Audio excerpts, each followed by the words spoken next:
নমস্কার, আমি মেঘ আর তোমরা শুনছো সারপ্রাইজিং টেলস। সারপ্রাইজিং টেলসের সমস্ত গল্প শুনতে এখনই সাবস্ক্রাইব করো আমাদের ইউটিউব চ্যানেল। পাশে থাকা বেল আইকন প্রেস করতে ভুলো না কিন্তু।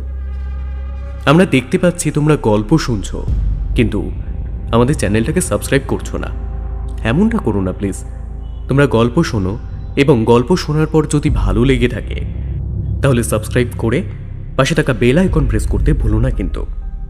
আজকের গল্পটি শুধুমাত্র প্রাপ্তবয়স্কদের জন্য। আপনি যদি প্রাপ্তবয়স্ক না হয়ে থাকেন তাহলে আজকের গল্পটিকে স্কিপ করবেন। চলুন শুরু করা যাক আজকের গল্প। বৈশম্পায়ন দাশের কলমে করবী গাথা।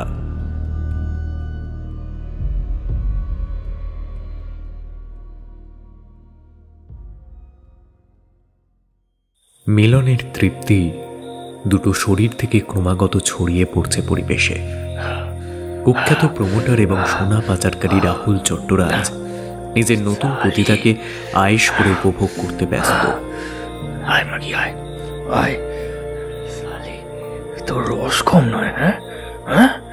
কামনায় আর সুখে গর্জে উঠল রাহুল। মধ্যবয়স্ক হলেও তার শারীরিক চাহিদা কম নয়। হঠাৎই রাহুলের দম আটকে আসতে লাগলো। ভয়ঙ্কর ব্যথায় কাতরে উঠল তার সমস্ত শরীর। সে দেখল লিসা তার গলা শক্ত করে টিপে ধরেছে। সেই সাঁড়াশি চাপে রাহুলের অবস্থা খারাপ হয়ে যেতে লাগলো।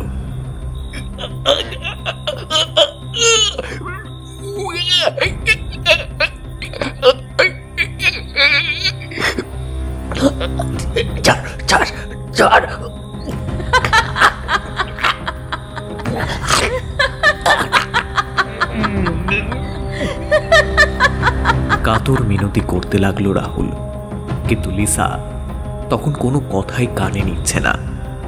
বিস্ফারিত চোখে এবার রাহুল দেখল সে যেই লিসার সঙ্গে সে মিলনে পাগল হয়ে যাচ্ছিল তার জায়গায় এখন বসে আছে এক ভয়ঙ্কর রূপী মহিলা।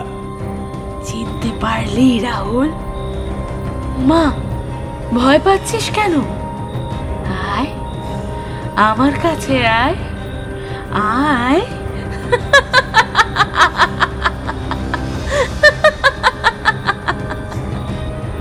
তার দুধে আলতা গায়ে ক্ষতের চিহ্ন, চুল সাপের মতো হাওয়ায় উঠছে, চোখ দুটো কাঠকয়লার মতো জ্বলছে, মুখে ভয়ঙ্কর প্রতিহিংসার হাসি। এক পৈশাচিক অট্টহাসি হেসে উঠল সেই মেয়ে। উলট পুরাণ শুরু। আমি যে যন্ত্রণায় চলেছি সেই যন্ত্রণায় এবার সবাই জ্বলবে। পালাবার পথ নেই নেই। রাহুলের হৃদযন্ত্র বন্ধ হওয়ার পথে। তার চোখ ঠিকরে বেরিয়ে আসতে চাইল। এ তো অসম্ভব। আজ এতগুলো দশক পর কিভাবে তার অতীত তার সামনে এসে দাঁড়িয়েছে। হঠাৎ মট করে একটা আওয়াজ হলো। পৈশাচিক সেই মহিলা সজোরে রাহুলের মাথা পুরো উল্টে ঘুরিয়ে ভেঙে দিল। নিথর হয়ে বিছানায় পড়ে রইল পুনার কুখ্যাত সোনা পাচারকারী রাহুল।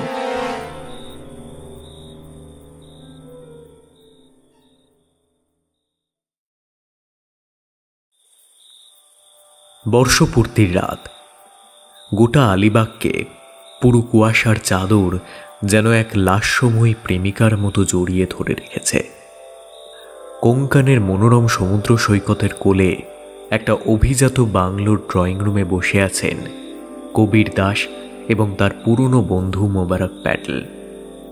কবির হিন্দি সিনেমার এক বিশিষ্ট প্রযোজক। মুম্বাইতে, পুনেতে তার প্রচুর জমি এবং বাড়ি আছে। এই বাংলোটাও তার সদ্য কেনা। 40 বছর বয়সে এসে সে মধ্যযুগের সুলতানের মতো জীবনযাপন করছে।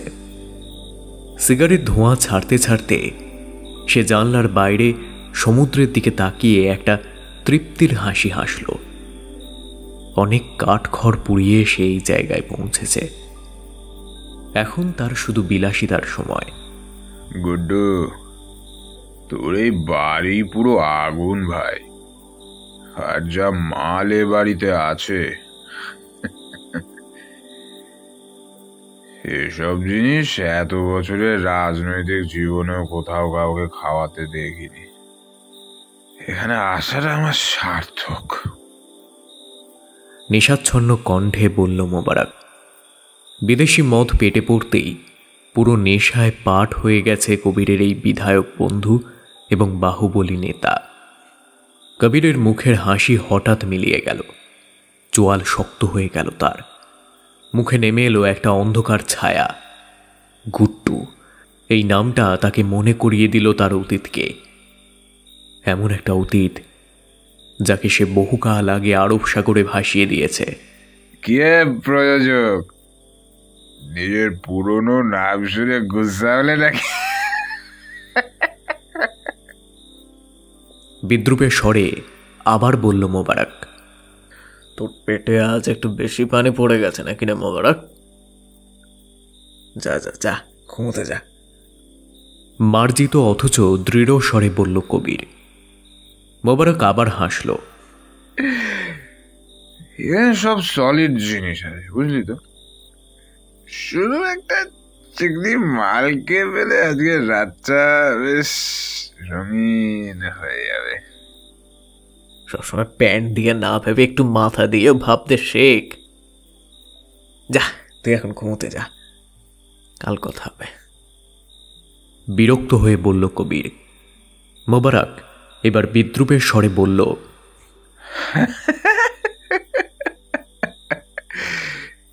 এবার তুই করছিস? হ্যাঁ, কি দিনেশ গেল মাইরি, ভূতের মুখে রাম নাম। ঘোর কলিযুগ এসে গেছে কিন্তু, ঘোর কলি। এই বলে টলতে টলতে সোফা থেকে উঠে মোবারক নিজের ঘরের দিকে প্রস্থান করল। ঘরে ঢুকে দরজা বন্ধ করে দিল সে। কবির চুপ করে বসে রইল। খানিক বাদে গ্লাসে হুইস্কি ঢেলে সে জানলার ধারে গিয়ে দাঁড়াল। আরব সাগর এখন শান্ত। বাইরের ঠান্ডা যেন বন্ধ কাঁচের জানলা ভেদ করে বাংলোয় ঢুকে পড়তে চাইছে। মদ্যপান করতে করতে মোবারকের কথাগুলো কানে বাজতে লাগলো কবিরের। দূরে সমুদ্রের দিকে তাকিয়ে সে যেন দেখল নিজের অতীতকে হাতছানি দিতে। 20 বছর আগের কথা। সেটাও তো এমন একটা বর্ষপূর্তি রাত ছিল। পুনার সেই ফার্ম হাউস, সেখানে এসে ভাবতেই গায়ে কাঁটা দিয়ে উঠল তার। একটা আলাদা আনন্দ পেয়েছিল সে সেদিন, এটা অস্বীকার করার কোনো জায়গা নেই। না, তার মনে কোনো অনুতাপ নেই আজ।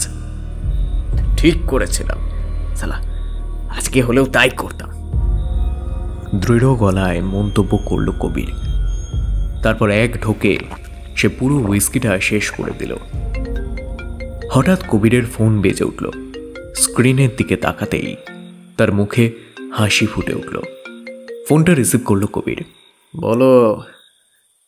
আমাকে ফেলে তো একা একা ভালোই এনজয় করছো, বলো। ফোনের ওপারের প্রান্ত থেকে ভেসে এলো একটা মহিলার কণ্ঠস্বর। একা আর কই, আমি না, তোমার স্বামী আছে তো আমায় কোম্পানি দিতে। মস্করা করে বলল কবির।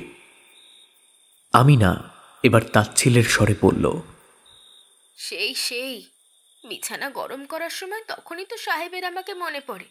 আর বছরের শেষ দিনে বেউরা দোস্তের সঙ্গে ফুর্তি চলে। ভালো ভালো করো। তা আমার মরদটা কোথায়? হ্যাঁ, নিশ্চয়ই নেশায় উল্টে পড়ে আছে। আরে এই দেখো, এমন কথা বলতে আছে নাকি? তুমি তো আমার দিলরুবা, তুমি আমার গুলবাহার মেহরুন্নিসা, তুমি তো আমার জানে মন, তুমি তো আমার সব কিছু। আমি না, মোবারক এতদিন বলছিল একটু আমার সাথে বেরোবে, তাই আজ ওকে একটু এই বাংলোতে নিয়ে এলাম। তবে হ্যাঁ, ও এখন নেশায় চুর হয়ে ঘুমোচ্ছে, বলল কবির। আমি না কপট রাগ দেখিয়ে বলল, থাক থাক, অত সোহাগ দেখাতে হবে না। আচ্ছা, একটা ভালো খবর আছে। কি? কি ভালো খবর? ওপার থেকে আমিনার হাসি ভেসে এলো। আমি আপনার বাচ্চার মা হতে চলেছি প্রডিউসার সাহেব। কি আমি বাবা হতে চলেছি? হ্যাঁ। আনন্দে প্রায় আত্মহারা হয়ে পড়ল কবির। কি বলছো আমিনা? তুমি তো সত্যি আমার জীবনের রোশনাই এনে দিয়েছো। I love you Amina. Amina একটু লজ্জা পেল।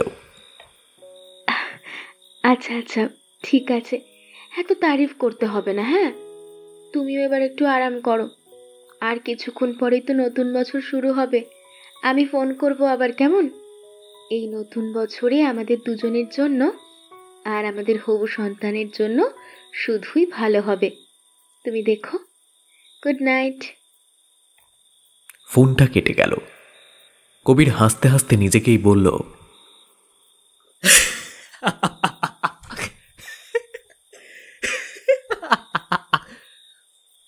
হায় রে মোবারক, তুই ওদিকে নেতাগিরি আর মাফলামি করে বেড়াচ্ছিস, আর এদিকে তোর বউয়ের পেটে বাচ্চা ঘুরছে। তোর মতো বন্ধু যেন সবাই পায়। মেয়েদের নিজের আঙুলে নাচাতে সেই 17 বছর বয়স থেকেই ওস্তাদ কবির। পাড়ার মেয়েদের থেকে শুরু করে কত নায়িকা, কত মহিলা নির্দেশক, কত নেত্রী, কত পুলিশ অফিসার যে তার সঙ্গে রাত কাটিয়েছে তার ইয়াত্তা নেই। সবাই তার প্রতিপত্তি টানে চলে আসে। 25 বছরের আমিনার সাথে 1 বছর বিয়ে হয়েছে তার। তবে আসল খেলাটা কবিরই খেলেছে। কিন্তু এই সবের শুরু হয়েছিল আজ থেকে 20 বছর আগে পুনা শহরে। তখন কবির ছিল গুট্টু। বায়োস্কোপের মতো হঠাৎ পুরনো স্মৃতিগুলো সব ভেসে উঠল কবিরের চোখের সামনে। 2004 গ্রীষ্মকাল, পুনার একটা কুখ্যাত পাড়া। সন্ধেবেলায় একটা বারের মধ্যে বসে আড্ডা দিচ্ছে গুড্ডু এবং রাহুল। বছর 20 গুড্ডু কলকাতা থেকে পুনায় এসেছিল চাকরির জন্য। বাংলায় বেকার হয়ে বসে থাকার চেয়ে পরিযায়ী শ্রমিক হওয়া তার বেশি ভালো মনে হয়েছিল। সেই জন্যই তার পুনেতে আসা। পুনেতে এসে তার পরিচয় হয় রাহুলের সাথে। রাহুল একটা কনস্ট্রাকশন কোম্পানিতে একটা ঠিকাদারের কাজ করে। সেই গুড্ডুকে মজুরের কাজ জুটিয়ে দেয়। তার কিছু মাসের মধ্যেই গুড্ডুর ভাগ্য ফিরে যায়। পুনার এক বিখ্যাত প্রযোজকের ড্রাইভারের কাজ পেয়ে যায় সে। তারপর থেকে বেশ ভালোই চলছে তার জীবন। তাহলে কাজকর্ম কেমন চলছে তোর? হুইস্কিতে চুমুক দিয়ে প্রশ্ন করল রাহুল। সিগারেটের ধোঁয়া ছাড়তে ছাড়তে গুড্ডু উত্তর দিল, আর কাজ, এরকম কাজ যেন সবাই পায় ভাই। সারাদিন মার্সিডিসে ঘুরে বেড়াও, কখনো বোম্বে, কখনো সুরাট, কখনো হায়দ্রাবাদ। ডাঁসা ডাঁসা নায়িকাদের নিয়ে ঘোরা, মোটা মাইনে, বড় বড় পার্টিতে পাত পেরে খানা পিনা। আর কি চাই বলতো জীবনে? রাহুল হেসে বলল, নায়িকাদের শুধু কি ঘোরাচ্ছিস নাকি তাদের সাথে উঠছিস? হ্যাঁ কিরে? গুড্ডুর মুখে খেলে গেল এক বিজয়ী হাসি। বন্ধু, ডাঁসা জিনিস আমি কখনো ছাড়ি? হ্যাঁ, আরে এরা তো প্রত্যেকে অপরিপূর্ণ। এদের খিদে মারাত্মক। যত বড় লোক তত বেশি শিক্ষিত, তত বেশি খিদে। প্রথমে সতী সাবিত্রী সাজবে, কিন্তু ওটা মুখোশ। মুখোশটা টেনে ছিঁড়ে ফেল, তারপর দেখবি ভেতরে কি আগুন জ্বলছে। বুঝলি? যা ইচ্ছে করতে দেবে এরা।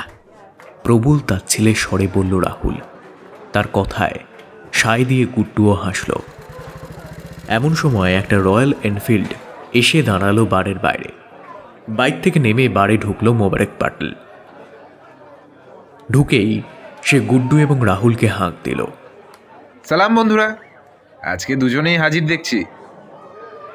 সালা এরা সবাই বিবাহিত। এই মালগুলোর বরগুলো সব বড়ুয়া। কিরে?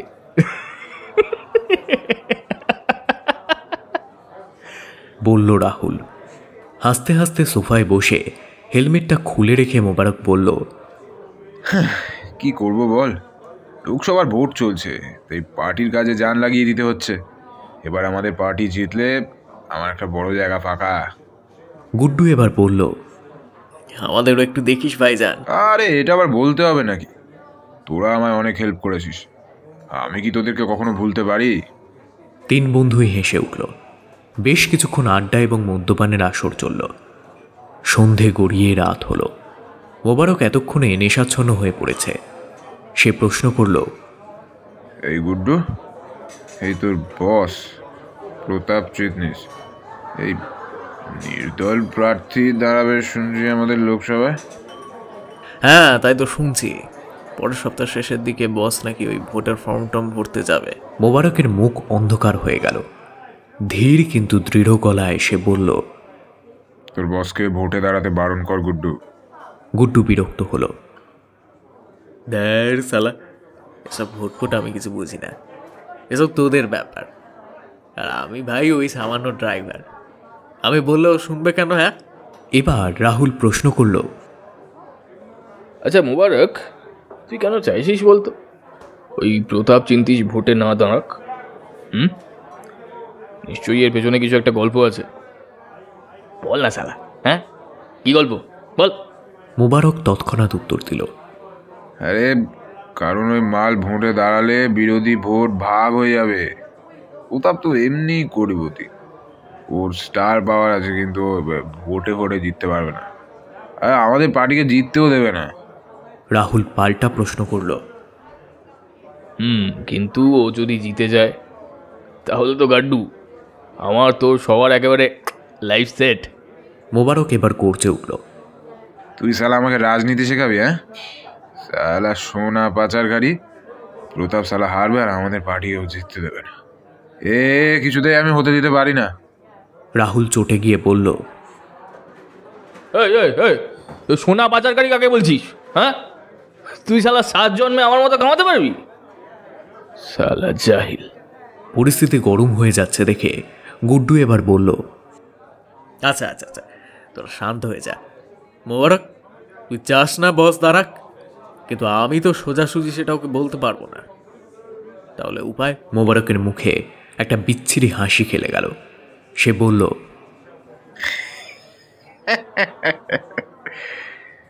সোজা উংলিতে ঘি না বেরোলে উংলি টেরি করো বাঙালি।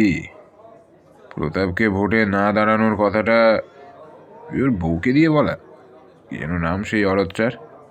আর তুই তো ভাই কাম দেবাছিস, তোর জাদু চালা তোর মালকিনের ওপর, মালিক এমনি মেনে নেবে।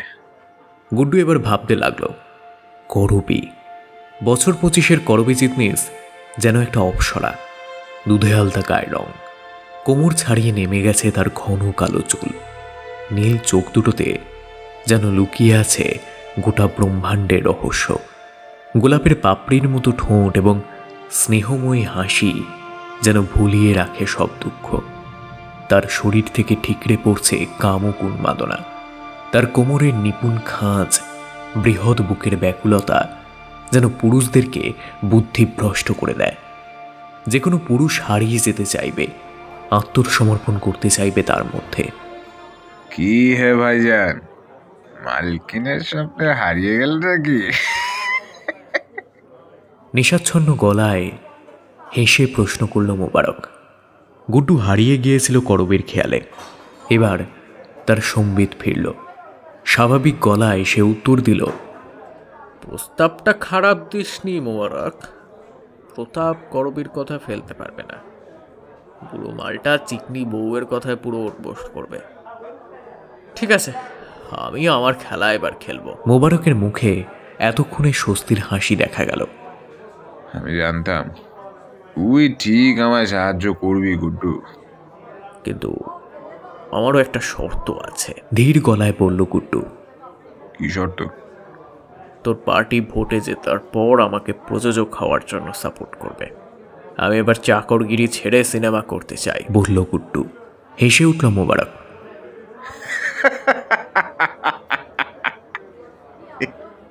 এই ব্যাপার, ও তোরা কোনো চিন্তা করিস না, তুই শুধু প্রতাপকে লোকসভা ভোট থেকে সরে দাঁড়াতে কামিয়াব, তোকে বাদশাহ আমি বানাবো। এরপর 3 বন্ধু বার হতে একে একে যে যার বাড়ির উদ্দেশ্যে রওনা দিল।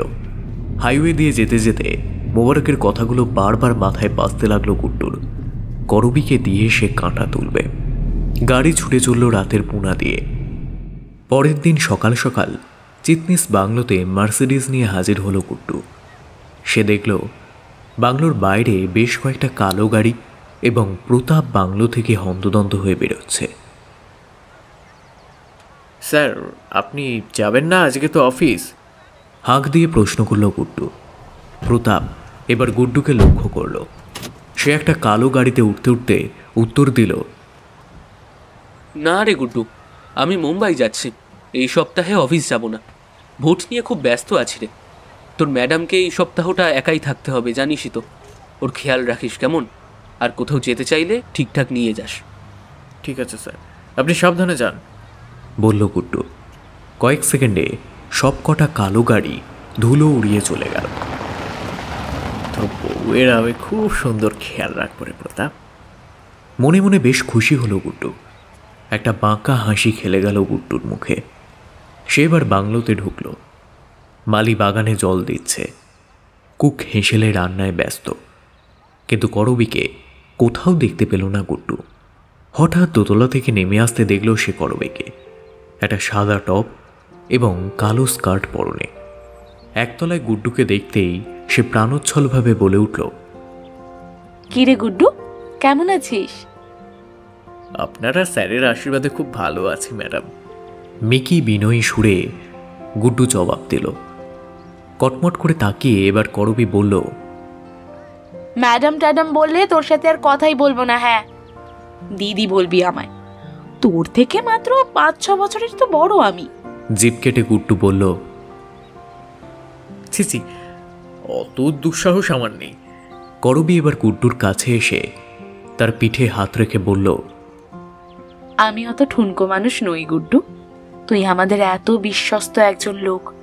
তুই তো এবারেরই সদস্য। দিদি বলবি আমায়, কেমন? বেশ দিদি, হেসে উত্তর দিল গুড্ডু।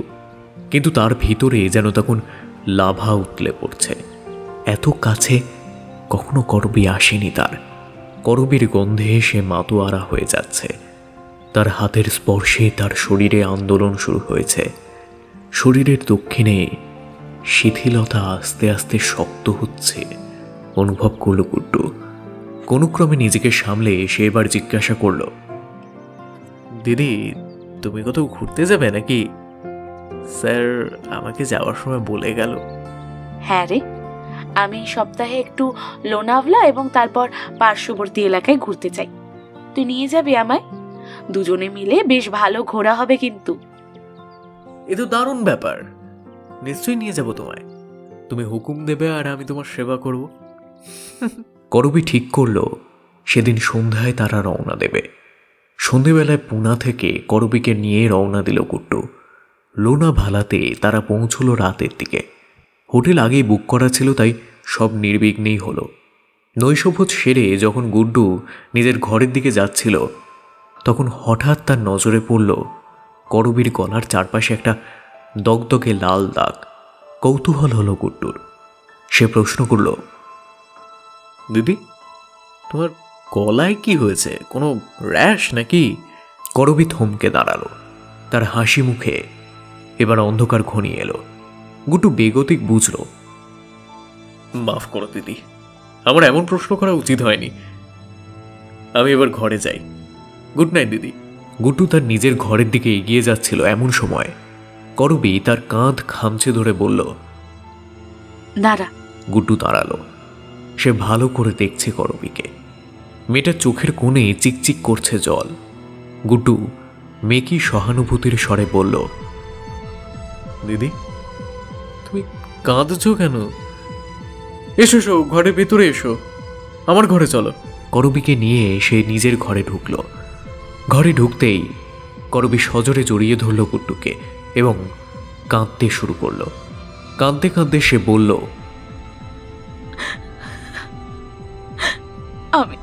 আমি একটা নরকে বাস করছি গুড্ডু।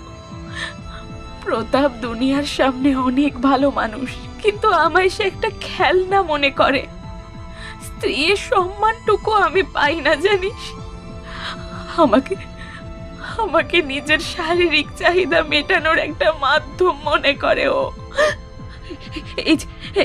দেখ দেখ দেখ, এই যে দাগটা দেখছিস আমার গলায়, এটা ওর বিকৃত চাহিদার একটা উদাহরণ। পেট দিয়ে আমায়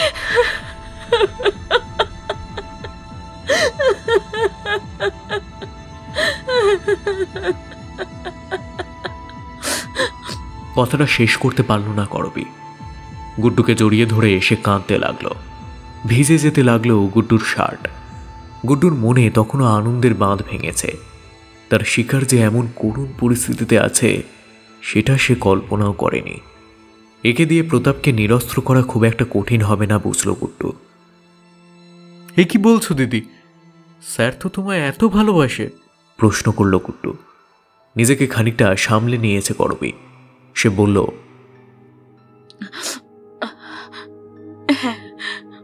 ভালোবাসি। আমাকে হিরে চুনি পান্নায় মুড়ে রেখেছে, কিন্তু ওর বিকৃত চাহিদা আমায় খুব মানসিক আর শারীরিক কষ্ট দিচ্ছে। ওকে বললেও বুঝতে পারছে না আমার কষ্টটা। তাহলে ছেড়ে কেন দিচ্ছ না স্যারকে? ধীর কণ্ঠে প্রশ্ন করল গুড্ডু। গুড্ডুর থেকে মুখ ফিরিয়ে নিল করবি। অত সহজ নয়। আমি নিম্ন মধ্যবিত্ত ঘরের একা মেয়ে। প্রতাপ আমায় নিজের বউ না বানালে আমি যে এই কঠিন দুনিয়ায় কিভাবে বাঁচতাম তা ভাবতেই আমার বুক কেঁপে ওঠে। ভালোবাসেও আমায়, কিন্তু আমার মানসিক সুখ হারিয়ে গেছে। এরপর কিছুক্ষণ সবাই চুপচাপ। করবি একটা ম্লান হাসি হেসে বলল, দেখ তো, আমি আমার বেকার কথা নিয়ে তোকে বোর করছি। কোথায় তুই এখন রেস্ট করবি তা না, আমার ফালতু কথায়। যাই হোক, তুই শুয়ে পড়, আমি এবার ঘরে যাই।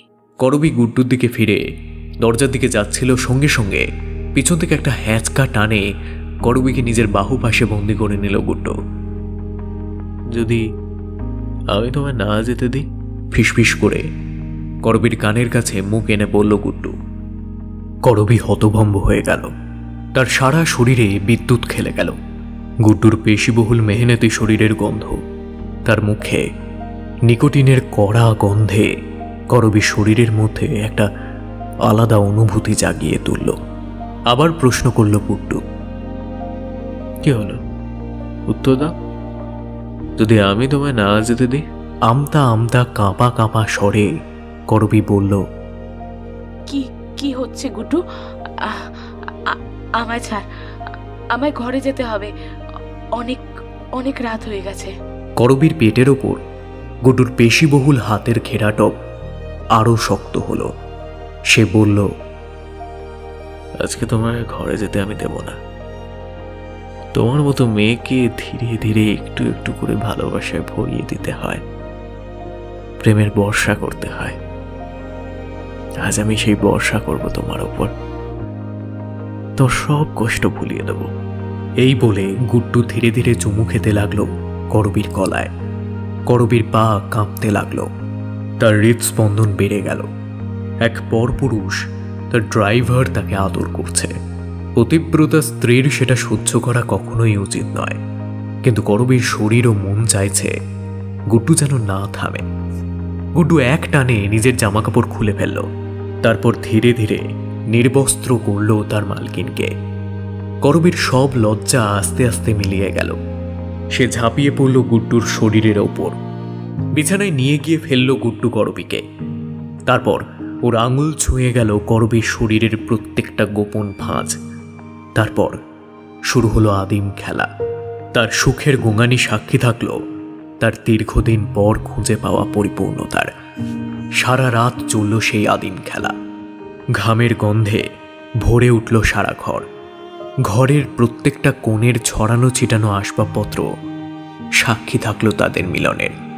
এরপর কয়েকটা দিন গুড্ডু নিজের প্রেমের জালে পুরো জড়িয়ে ফেলে করবিকে। এক নতুন মুক্তির স্বাদ পায় করবি। গুড্ডু কিন্তু নিজের লক্ষ্যে স্থির। লোনাভালা থেকে পুনা ফেরার দিন সে গাড়ি চালাতে চালাতে বলল, করবি একটা কথা বলবো? করবি স্মিত হেসে গুড্ডুর বুকে মাথা দিয়ে বলল, বলো। স্যারকে এবারের ভোটে দাঁড়াতে বারণ করো তুমি। রাজনীতি খুব নোংরা জিনিস। স্যার নির্দল দাঁড়িয়ে নিজের এবং তোমার জীবনের বিপদ ডেকে আনছেন। কথাটায় কাজ হলো। করবীর মুখে চিন্তার রেখা ফুটে উঠল। সে কিছুক্ষণ পরে বলল, আমারও ওর ভোটে দাঁড়ানোর সিদ্ধান্তটা ঠিক লাগেনি। এমনিতেই সফল প্রযোজক হওয়ার পর ওর এত শত্রু, কি করতে যে ও এসব ভুলভাল কাজ করছে। কিন্তু এখনো তো দেরি হয়নি, বলল গুড্ডু। তার মানে? স্যার এখনো প্রার্থী পদ দাখিল করেননি। তুমি স্যারকে বোঝাও। না না, তুমি স্যারকে অনুরোধ করো, দরকার হলে ব্ল্যাকমেল পর্যন্ত করো। তোমার কথা স্যার শুনবেই। স্যার অত্যাচারী হলেও ঠান্ডা মাথায় তোমার কথা কিছু সময় শোনে, এটা আমি জানি। যে করে হোক, যে করে হোক, প্লিজ তুমি স্যারকে সরে দাঁড়াতে বাধ্য করো, গম্ভীর স্বরে বলল গুড্ডু। চুপ করে সবটা শুনে মাথা দোলালো করবি। প্রতাপকে তুমি খুব মানো, তাই না? মনে মনে হাসল গুড্ডু, কিন্তু মুখে উত্তর দিল, আজকে আমি স্যারের জন্য জীবনে দাঁড়াতে পেরেছি। স্যারের কোনো ক্ষতি হোক আমি সেটা চাই না। গুড্ডুকে চুমু খেলো করবি। মনে তার দোনামোনা চলছে। পতিব্রতা স্ত্রী সে আর নেই। সে জানে না প্রতাপের সঙ্গে তার ভবিষ্যৎ, কিন্তু সে এইটুকু জানে সে ভালোবেসে ফেলেছে গুড্ডুকে। বাইরে রাস্তার দিকে তাকিয়ে সব চিন্তা ভুলে চোখ বন্ধ করল। গাড়ি ছুটে চলল পুনার দিকে। করবি পুনা ফেরার পরের দিনই প্রতাপ ফেরে মুম্বাই থেকে। গুড্ডুর কথা মতো সে আপ্রাণ চেষ্টা চালায় প্রতাপকে নির্বাচন থেকে সরে দাঁড়ানোয় রাজি করানোর জন্য। ফল ফলতে বেশি দেরি লাগে না। বউয়ের কথায় ভোটে না দাঁড়ানোর সিদ্ধান্ত নেয় প্রতাপ। মোবারকের পার্টির লোক জিতে যায় এবং মোবারক হয় পুনা মিউনিসিপ্যালিটির কাউন্সিলর। তার সুবাদে রাহুল এবং গুড্ডুরও উন্নতি লাগে। এদিকে করবি গুড্ডুর প্রেমে হাবুডুবু খেতে শুরু করেছে। গুড্ডু কিন্তু ঠিক করে ফেলেছিল যে সে এবার চাকরি ছেড়ে মুম্বাই চলে যাবে। সব ঠিক চলছিল, কিন্তু একদিন সব লণ্ডভণ্ড হয়ে গেল। সেদিন ছিল বর্ষপূর্তি। প্রতাপ সেদিন অফিসে গেছিল একটা মিটিংয়ে।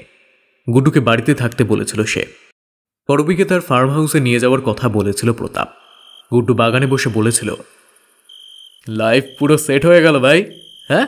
ও প্রান্ত থেকে মোবারকের গলা ভেসে এলো, আমি বলেছিলাম তো, দেখ আমাদের সববার সুবিধে হলো, পয়সাও হলো, আর এদিকে তুই চিকনি মালটাকে সুন্দর করে খেতেও পারলি। কি হ্যাঁ? তা যা বলেছিস মোবারক। আজ 1.5 বছর হতে চলল। খুবই বোকা, আমার কথা মতো নিজের বরের রাজনীতি শেষ করলো। তবে ভাই, এত মেয়ের সাথে বিছানা গরম করলাম, কিন্তু করবি একদম ফুলটুস মাল। এর খিদে কমে না, আর আমার মজা। বাঁকা হাসি হেসে মোবারক বলল, একা একাই খাবি নাকি? হ্যাঁ, আমাদেরকেও মকা দে। আজ তো পুনার বাইরে ওদের ফার্ম হাউসে নিয়ে যাচ্ছি, আসবি নাকি? চাক যাই। দুই বন্ধুতে আরও কিছুক্ষণ হাসাহাসি চালালো। তারপর ফোন কেটে দিল গুড্ডু। ঘড়ির দিকে তাকাতে এসে দেখল 12টা বাজে। করবীর তো এতক্ষণে বেরিয়ে আসার কথা। গুড্ডু এবার বাংলোতে ঢুকল এবং ঢুকতেই থমকে গেল।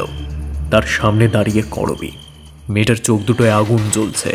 শীতল কণ্ঠে সে বলল, ভালোবাসার প্রতিদান ভালোভাবেই দিলি গুড্ডু। হ্যাঁ হ্যাঁ, আমি সত্যি খুব বোকা জানিস। না হলে একটা ছোট লোক ড্রাইভারের সাথে দিনের পর দিন এক বিছানায় শুয়ে নিজের স্বামীকে ঠকাই আমি। প্রতাপের অনেক ভুল আছে, কিন্তু তুই তো একটা জানোয়ার। করবী আমাকে ক্ষমা করে দাও। আমি নিরুপায় ছিলাম। আমি তোমায় ঠকাইনি, ভালোবাসি আমি তোমায়। প্লিজ প্লিজ, তুমি আমার কথাটা একটু বুঝতে চেষ্টা করো। আমি সবটা বলবো তোমাকে। থাক, যা শোনার যা বোঝার তা আমি শুনেও বুঝে নিয়েছি। এবার তোর বোঝার পালা। গর্জে উঠল করবী। আমার পেটে তোর বাচ্চা আছে গুড্ডু। এবার তুই বোঝ তুই কি করবি। আমার মন, আমার দেহ সব নিয়ে তুই খেলেছিস তো। এবার আমি তোকে দেখাবো তোর অকাত। গুড্ডু ধীর কণ্ঠে প্রশ্ন করল। কি করবে? বাঁকা হাসি হেসে করবি বলল, সেটা সময় মতো দেখতে পাবি। আর তোর সেই বেজম্মা বন্ধু মোবারক, যেটা এখন নিজেকে বেশ বড় নেতা ভাবছে, ওটাকে আমি জেলের খানি টানিয়ে ছাড়বো। আপাতত তুই আমার বাড়ি থেকে এক্ষুনি দূর হয়ে যা। গুড্ডু কথা বাড়ায় না, সে চুপচাপ বেরিয়ে আসে। সন্ধেতে বাড়ি বসে সমস্তটা মোবারককে জানালো সে। মোবারকের মুখে রাগের ভাব ফুটে উঠল। সে ঝাঁঝিয়ে বলল, সালি কামিনী অরাত, তুই তো আমাদের সবাইকে ফাঁসিয়ে দিবি দেখছি গুড্ডু। এ কেচ্ছা তো অনেক দূর অব্দি করাবে। রাহুল বলল, মেয়েটার ব্যবস্থা করতে হবে মোবারক, নইলে আমাদের সবার হালত একেবারে খারাপ হয়ে যাবে। নেকড়ের চোখের মতো জ্বলে উঠল মোবারকের চোখ। অনেক কষ্টে আমি এত কিছু করতে পেরেছি, এই একটা মেয়ের জন্য আমি সমস্তটা খতম হতে দেব না। এই বলে সে তাকালো গুড্ডুর দিকে, তার মুখে চরম চিন্তার ভাব। গুড্ডুকে মোবারক প্রশ্ন করল, তুই কি ভাবছিস? শীতল স্বরে গুড্ডু উত্তর দিল, মালটাকে জবাই করতে হবে। ওর পেটে আমার বাচ্চা আছে, ও আমাকে পুরোপুরি ডুবিয়ে দেবে। বড় লোকের বউ, ওর কিছু হবে না, কিন্তু আমি শেষ হয়ে যাব। আর সাথে আমারও, বলল রাহুল। মোবারক এবার ফিসফিস কণ্ঠে বলল, ও আমাকে জেলের গানি টানাবে? হ্যাঁ, সালা জবাই তো ওকে করবই, তার আগে মালটাকে নিংড়ে নেব সালা। রাহুল এবার মোবারককে প্রশ্ন করল, কি প্ল্যান তোর? প্ল্যান হচ্ছে মালটাকে গরম করিয়ে খালাস করে দেওয়ার। গুড্ডু এবার বলল, আজ রাতেই খেল খতম করতে হবে মোবারক। আজ প্রতাপ বাড়ি ফিরবে না। আমি করবিকে বাড়ি থেকে তুলে পুনার একটু বাইরে প্রতাপের সেই ফার্ম হাউসটায় নিয়ে যাব। ওখানে তোরা নিজেদের খিদে মিটিয়ে নিস, তারপর ওকে জবাই করা যাবে। লাশ ঠিকানা লাগাতে খুব একটা চাপ হবে না। তারপর ওই প্রতাপকে কিভাবে ফাঁসাতে হয় আমি দেখে নেব। রাহুল হেসে উঠল।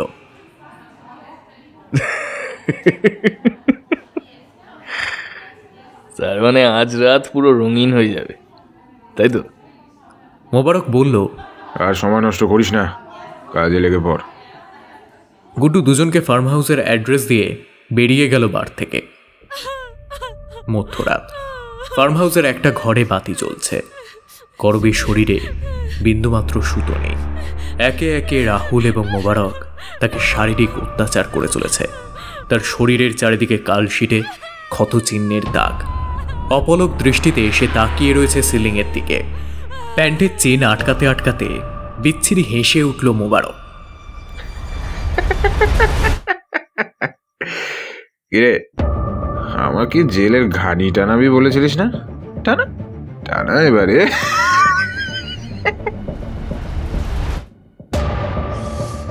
গুড্ডু ভাই, তুই কিন্তু সালা খুব লাকি আছিস জানিস তো। মালটা পুরো মাখন, ছাড়তেই ইচ্ছে করছিল না। গুড্ডু এতক্ষণ চুপ করে বসে সিগারেট খাচ্ছিল। সে এবার উঠে এসে হাঁটু গেড়ে বসলো তার পাশে। ফিসফিস করে সে বলল, আমার অকাত দেখাবি বলেছিলিস না, এবার তুই দেখ তোর অকাত। কোটিপতির বউ তোকে কেমন বেশ্যা বানিয়েছি দেখেছিস আজ? আর ওরকম অনেক মেয়েরই পেট ফুলিয়েছি আমি, বুঝলি? তুই কোন কোহিনূর রে? করবীর চোখের কোণ দিয়ে জল পড়তে লাগলো। জীবনে সবাই কি শুধু কষ্টই দিয়েছে তাকে? আজ নিজের সর্বস্ব হারিয়ে জ্যান্ত লাশের মতো অনুভূতি হচ্ছে তার। আর কথা বলিস না গুড্ডু, এবার মালটাকে সাফ কর। মদে চুমুক দিয়ে বলল মোবারক। গুড্ডু এবার পকেট থেকে বের করে আনলো ধারালো একটা ছুরি। তারপর সজোরে সেটা চালিয়ে দিল করবীর গলায়। রক্তে ভেসে গেল গোটা মেঝে। ছটফট করতে করতে একসময় নিথর হয়ে গেল করবীর দেহ। রাতের নিস্তব্ধতা আরো বেড়ে গেল। হঠাৎ ফোনে রিংয়ের শব্দে হুঁশ ফিরল কবিরের। এতক্ষণ সে হারিয়ে গিয়েছিল স্মৃতির পাতায়। ফিরে গিয়েছিল সে অতীতে, যখন সে গুড্ডু ছিল। আমিনা ফোন করেছে। ফোনটা তুলল সে। হ্যাপি নিউ ইয়ার জান। হ্যাপি নিউ ইয়ার তোমাকেও। আমিনা এবার বলল, সরি, তোমাকে জেগে থাকতে বলার জন্য। এবার তুমি ঘুমোতে পারো। আরে না না, ঠিক আছে, বলল কবির। আমিনা একটু ধীর গলায় বলল, আচ্ছা কবির, আমাদের সম্পর্কটা নিয়ে তুমি কি ভাবছো? আমি তো এখন তোমার হবু সন্তানের মা। আমি কিন্তু আর পারবো না মোবারকের সাথে সংসার করতে। আমি তোমাকে বিয়ে করতে চাই। কবির এই কথায় একটু হেসে বলল, খুব জলদি আমরা বিয়ে করব ডার্লিং, তুমি চাপ নিও না। আর কথাটা শেষ করতে পারল না কবির, কারণ ঠিক তখনই বাংলোর সদর দরজায় ধাক্কার শব্দ পেল সে। কেউ তীব্র স্বরে বাইরে থেকে ডাকছে, কেউ আছেন? কেউ আছেন? প্লিজ একটু দরজাটা খুলুন না, আমি খুব বিপদে পড়েছি। কেউ আছেন? প্লিজ একটু দরজাটা খুলুন, কেউ আছেন? আমি না, একটু পরে ফোন করছি তোমায়। এই বলে ফোনটা কেটে কবির দরজার দিকে এগিয়ে গেল। ডোর হোল দিয়ে দেখল একটা 20 বছরের মেয়ে দাঁড়িয়ে আছে বাইরে। সে বেশ ভীত। কবির আর দেরি না করে দরজা খুলে দিল। সঙ্গে সঙ্গে মেয়েটা বাংলোয় ঢুকে পড়ল এবং তৎক্ষণাৎ কারেন্ট চলে গেল। সমুদ্রের ঠান্ডা হাওয়া বাংলোর মধ্যে ধাক্কা মেরে ঢুকে পড়তে লাগলো। কবির সাথে সাথে দরজা বন্ধ করল। ফোনের ফ্ল্যাশ লাইট জ্বালালো সে এবং মেয়েটাকে এবার ভালো করে দেখল। বছর 20 মেয়ে, পরনে গোলাপি জ্যাকেট, মাথায় টুপি, ববকাট চুলে আরও ছোট মনে হচ্ছে তাকে। তার খয়েরি চোখ দুটো টানা টানা এবং ঠোঁটে গাঢ় গোলাপি লিপস্টিক। গালে টোলটা আরও লক্ষণীয় তার ছিপছিপে আঁটো সাঁটো গঠন। মেয়েটা এবার বলল, কি করে যে আপনাকে ধন্যবাদ জানাই। আপনি আমাকে আশ্রয় দিলেন, অশেষ ধন্যবাদ আপনাকে। কবির অবাক হয়ে তাকে দেখতে দেখতেই প্রশ্ন করল, না না, কোনো ব্যাপার না, কিন্তু এই এত রাতে এই বিচে তুমি একা একা? আসলে আমি আলিবাগে ঘুরতে এসেছি মুম্বাই থেকে বন্ধুদের সঙ্গে। আমি বিচে হারিয়ে যাই সন্ধ্যের পরে। তারপর হঠাৎ কিছু মদ্যপ ছেলে আমায় টিটকিরি মারতে শুরু করে আর তাড়া করে। আমি প্রাণ ভয়ে দৌড়তে থাকি। তখনই আপনার এই বাংলোটা আমার চোখে পড়ে। খানিকটা স্বাভাবিক হয়ে উত্তর দিল মেয়েটা। মেয়েটার কথাগুলো কেমন যেন লাগলো কবিরের। তার মন বলল যে মেয়েটা সত্যি বলছে, কিন্তু তার মস্তিষ্ক সচেতন করলো তাকে। শেষ অবধি মনের জিত হলো। কবির বলল, তা বেশ করেছো এখানে এসে। আমি কবির দাস, আমিও এখানে আমার বন্ধুর সাথে ঘুরতে এসেছি। মেয়েটা এবার হাসি মুখে বলল, নমস্কার, আমি ঐশী। ঐশীকে সোফায় বসতে বলল কবির। একটা জিনিসে অবাক হলো সে। মুম্বাইতে তাকে প্রায় সবাই চেনে, কিন্তু এই মেয়েটা তাকে চিনতেই পারল না। হয়তো সে সিনেমা ফলো করে না, তাই মনে মনে ভাবল কবির। সে ঐশীকে বলল, মাফ করবে আমায়, তোমাকে খাবার দেব এমন কিছুই নেই এখানে। ঐশী হেসে বলল, আমার চেহারা দেখে আপনার কি মনে হয় আমি খুব খাদ্যরসিক? আপনি নিশ্চিন্তে থাকুন। আমি আজ শুধু রাতে একটু শোয়ার জায়গা পেলেই শান্তি পাবো। হলে তো কোনো অসুবিধাই নেই, বলল কবির। এখানে 3টে বেডরুম আছে, একটাতে আমার বন্ধু ঘুমোচ্ছে, তুমি আর একটা ঘুমিও। এই বলে কবির ঐশীকে বেডরুম দেখিয়ে দিল। ঘরে ঢুকে কবিরের দিকে তাকিয়ে ঐশী বলল, আপনার এহসান আমি কোনোদিনও ভুলবো না মিস্টার কবির। Good night. তার কথায় কি ঝরে পড়ল একটা চাপা কামনা। কবির ম্লান হাসি হেসে বলল, এটা আমার সৌভাগ্য ঐশী, গুড নাইট। ঐশী দরজা বন্ধ করে দিল। কারেন্ট এখনো ফেরেনি। কবিরের চোখও তখনও লেগে আসছে। সেও এবার ঘরে গিয়ে শুয়ে পড়ল। রাত 3টে। চারিদিকে গাঢ় অন্ধকার, শুধু ঢেউয়ের শব্দ ভেঙে দিচ্ছে চারপাশের নিস্তব্ধতা। বাংলো এখনো অন্ধকার, কারেন্ট এখনো ফেরেনি। হঠাৎ এক ভয়ঙ্কর আর্তনাদে কেঁপে উঠল গোটা বাংলো। ধর্মর করে বিছানায় উঠে বসল মোবারক। ভয়ঙ্কর এই আর্তনাদ তার নেশা ছুটিয়ে দিয়েছে। এ যে কবিরের আর্তনাদ। বিছানা থেকে এক লাফে নেমে ঘর থেকে ছুটে বেরিয়ে এলো মোবারক। অন্ধকারের মধ্যে হাতড়ে হাতড়ে কবিরের ঘরের দরজাটা খুলল সে। কবির, কবির, কবির, কি হয়েছে তোর? চিৎকার করল মোবারক, কিন্তু কোথায় কবির? ঘর তো পুরো ফাঁকা। চিন্তায় পড়ে গেল মোবারক। সে এবার পাশের ঘরের দরজা দেখালো। ঘরটা খোলা, সেখানেও কেউ নেই। এবার মোবারক হতভম্বের মতো সারা বাংলো খুঁজতে লাগলো এবং চেঁচাতে লাগলো, কবির, কবির তুই কোথায়? কবির, এই কবির! কবিরকে সারা বাংলো কোথাও খুঁজে পেল না মোবারক। এবার সে বাইরে গেল। বাংলোর পিছনের ছোট বাগানে যেতেই তার হৃদস্পন্দন যেন বন্ধ হয়ে এলো। মোবারক দেখল একটা গাছের নিচে পড়ে রয়েছে কবিরের দেহ। তার গলাটা কেউ চিরে দিয়েছে, রক্তে ভেসে যাচ্ছে চারপাশ। আতঙ্কে চিৎকার করে উঠল মোবারক। কবির! নিজের বন্ধুর লাশ দেখে সে প্রায় হতবুদ্ধি হয়ে পড়েছে। ঠিক তখনই একটা হাসির স্রোত খেলে গেল সমস্ত বাগান জুড়ে।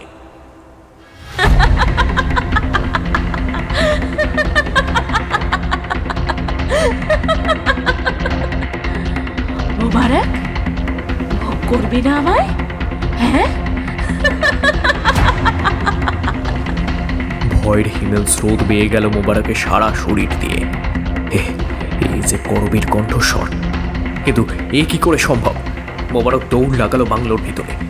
এখনো অন্ধকার বাংলোতে। এবার ভেতরে সেই অট্টহাসি বেজে উঠল।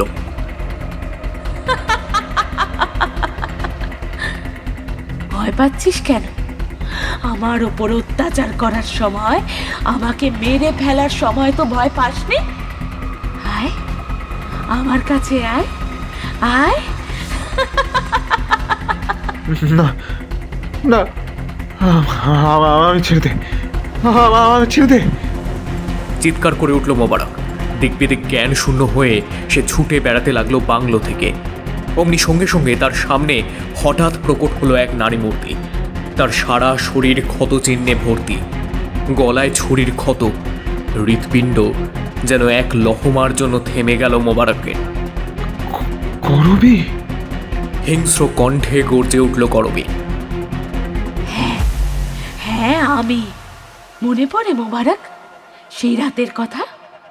আমাকে বাড়ি থেকে তুলিয়ে নিয়ে গিয়ে বারবার সারা রাত ধরে আমার ধর্ষণ করেছিলি তুই আর রাহুল। আমি অনেক কাকুতি মিনতি করেছিলাম, কিন্তু তোরা কেউ শুনিসনি। ওর শাস্তি ও পেয়েছে। এবার তোর পালা। অনেক যুগ ধরে আমি অপেক্ষা করেছি বদলা নেওয়ার জন্য। আজ আমার বদলা পূর্ণ হবে। মোবারকের হৃদযন্ত্র আর নিতে পারল না। তার ইতিপূর্বেই দুটো হার্ট অ্যাটাক হয়ে গেছে। তীব্র যন্ত্রণা হলো তার বুকে। চোখ ঝাপসা হয়ে আসতে লাগলো। অতীতের সাথে মুখোমুখি হওয়ার পর নিজেকে আর সামলাতে পারল না মধ্যবয়স্ক বিধায়ক। চোখ উল্টে গেল তার। লুটিয়ে পড়ল সে মাটিতে।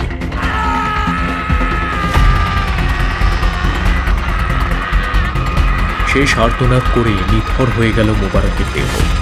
আলিবাগের বাংলোর বাইরে পড়ে রইল বাহুবলী বিধায়কের মৃতদেহ। হঠাৎ করবি মিলিয়ে গেল এবং তৎক্ষণাৎ বাংলোয় কারেন্ট ফিরে এলো। বাইরে ঢেউয়ের শব্দ পাওয়া যাচ্ছে এখন শুধু। হঠাৎ বাংলোর এক প্রান্ত থেকে বেরিয়ে এলো ঐশী। তার হাতে একটা রিমোট এবং মুখে বাঁকা হাসি। এমন সময় বাংলোর ভিতরে প্রবেশ করলো একজন লোক। তার মুখে এখন চওড়া হাসি। সে এবং ঐশী দুজনেই হো হো করে হেসে উঠল। বেঁচেও ফায়দা করলি আর মরার পরেও আমারই ফায়দা করলি। ওরে বাবা, মালটাকে পুরো ক্লিন বোল্ড করে দিয়েছি আমরা। গলা থেকে ক্ষতচিহ্নের প্লপটা খুলে কবির সোফায় বসল। ঐশী তার পাশে এসে বসল। বিদ্রুপের স্বরে সে বলল, তুমি তো বেকার ভাবছিলে, মালটা তো এইটুকুতেই খালাস হয়ে গেল। কবির একটা সিগারেট ধরিয়ে বলল, শুধু এআই হাসি আর হলোগ্রাম দিয়ে যে কেল্লা ফতে হয়ে গেল। হ্যাঁ? ঐশী উজ্জ্বল মুখে বলল, এটাই তো টেকনোলজির কামাল প্রযোজক সাহেব। আচ্ছা, এবার আমি তোমার নতুন সিনেমা ডাইরেক্টর হচ্ছি তো? সে আর বলতে, চিত্রনাট্য তুমি সলিড সাজিয়েছিলে, আমার প্ল্যানটাকে পূর্ণতা তোমার টিপসগুলোই দিয়েছে। সিগারেটের ধোঁয়া ছাড়তে ছাড়তে বলল কবির। আলিবাগে মোবারককে নিয়ে আসার কবিরের মূল কারণ ছিল তাকে রাস্তা থেকে সরানো। সিনেমা ছাড়া কবির মুম্বাইয়ের মাদক চক্রেও এক গুরুত্বপূর্ণ মানুষ, কিন্তু ইদানিং মোবারক এখানেও ঢুকতে চাইছিল। তার উপর আরও বিভিন্ন জিনিস নিয়ে রেশারেশি শুরু হয়েছিল কবিরের সাথে। কবির আর নিতে পারছিল না, এই করেই চক্রান্ত তৈরি করা। এক উঠতি ইন্টার্ন ঐশীর সাহায্যে মেয়েটাকে বাগে এনে দুজন মিলে এই জাল বনে কবির। করবীর আদলে তার হলোগ্রাম তৈরি করে সে। করবীর মতো কথা এবং হাসি এক বাচিক শিল্পীকে দিয়ে রেকর্ড করায় সে। বাকিটা ঐশীর সাহায্যে বেশ সুন্দরভাবেই হলো।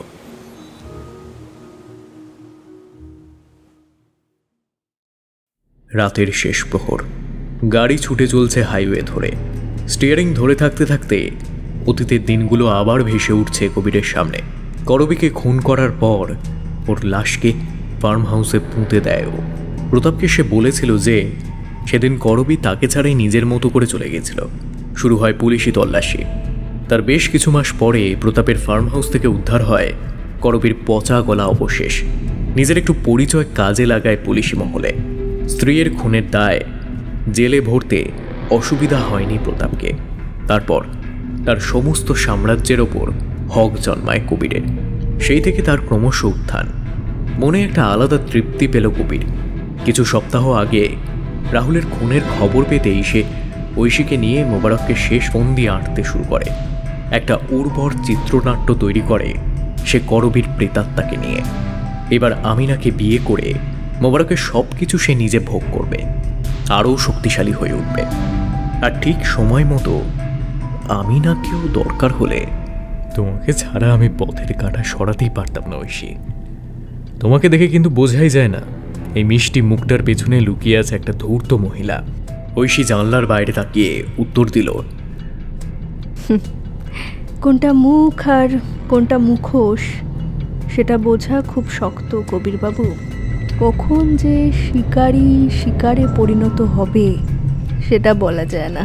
মেয়েটার কথাগুলোর মধ্যে বেশ একটা রহস্যময়ী ভাব আছে।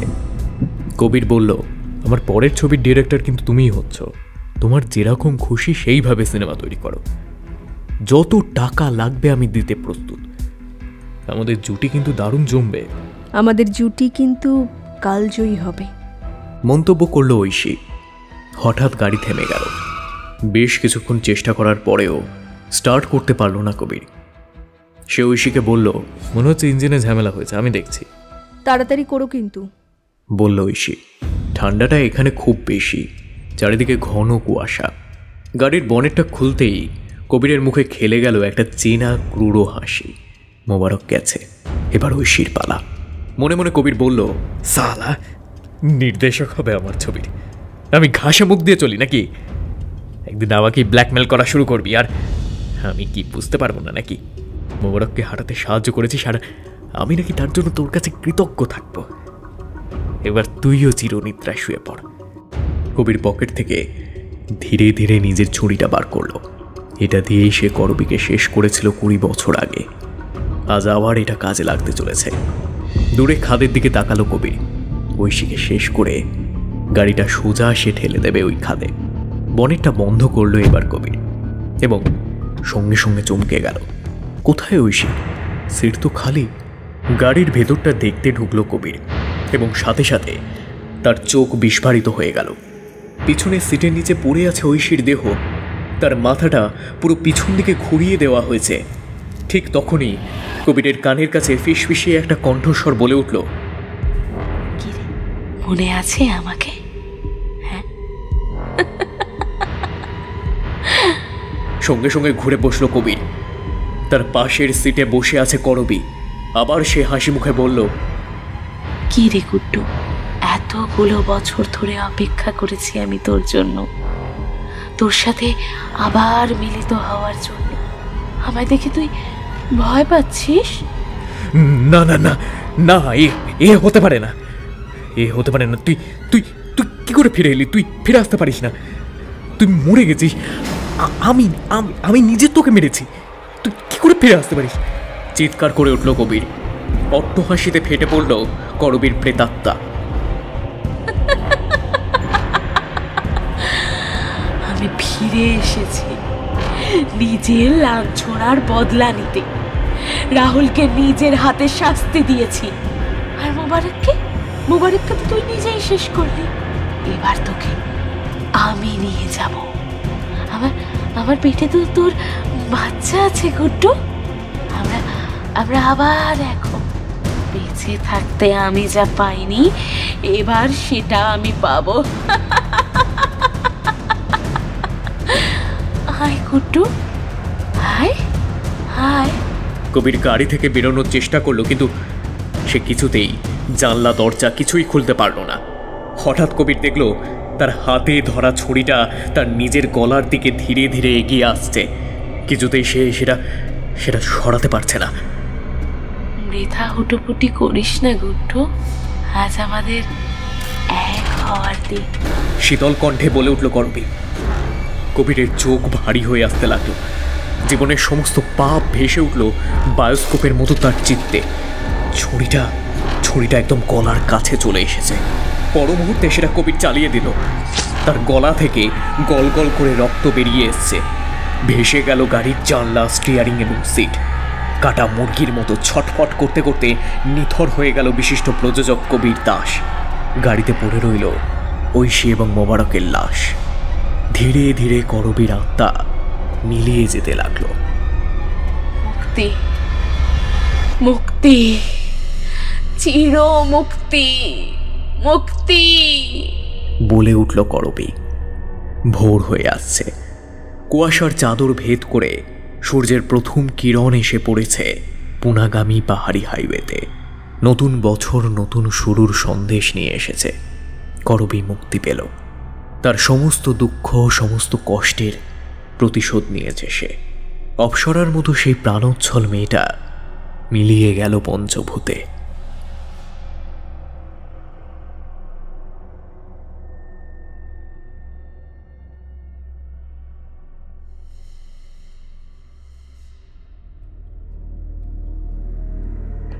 আজকের গল্প তোমার কেমন লাগলো এবং কি কি খামতি থাকলো গল্পের মধ্যে, সেটা জানাতে ভুলো না কমেন্ট বক্সে।